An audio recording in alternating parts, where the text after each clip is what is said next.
বাবা মাহীন পৃথিবীটা কত যে নিষ্ঠুর তা এই অল্প বয়সেই বুঝে গেছে ছোট্ট শিশু ফাহিম। মা বাবা না থাকায় পেট চালাতে এই কনকনে শীতের রাতেও তাকে জীবিকার তাগিদে বিক্রি করতে হচ্ছে সবজি বিক্রি করে আয় হলে তবেই জুটবে খাবার, না হলে থাকতে হবে অভুক্ত।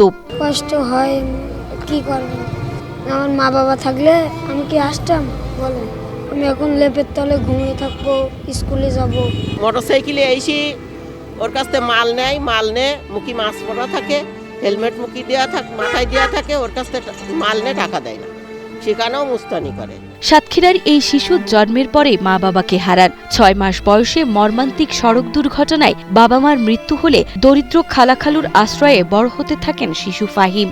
বাবা মা না থাকায় পেটের দায়ে খুব অল্প বয়সেই কাজে নামতে হয় ফাহিমকে। তীব্র শীত উপেক্ষা করে প্রতিদিন সন্ধ্যায় ভ্যান নিয়ে বের হয় সে। সাতক্ষীরা শহরের অলিগলি ঘুরে গভীর রাত পর্যন্ত ভ্যান ঠেলে ঠেলে সবজি বিক্রি করে দিন চলে তার।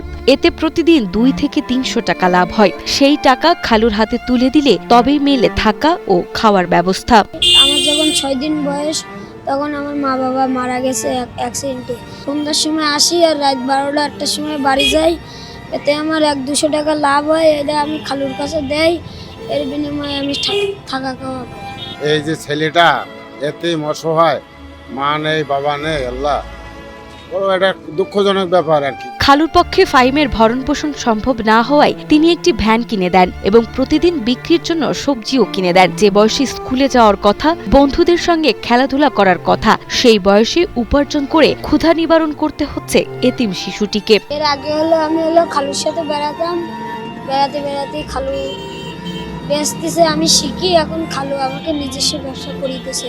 দুদিন ধরে এখানে তরকারি বিক্রি করে, অসহায় এতিম, খুবই গরিব মানুষ, পেটের দায়ে কাজ করে মূলত। শিশুটির এমন করুণ অবস্থায় তার পাশে দাঁড়ানোর দাবি জানিয়েছে স্থানীয়রা। তারা সরকারি সংস্থাগুলো ও মানবিক মানুষের সহায়তা কামনা করছেন ফাহিমের সুন্দর শৈশবের জন্য। অনেক ছেলেপিলে অসহায় আছে এভাবে, কিন্তু আমাকে সবাই দেখা একটা নৈতিক দায়িত্ব আছে।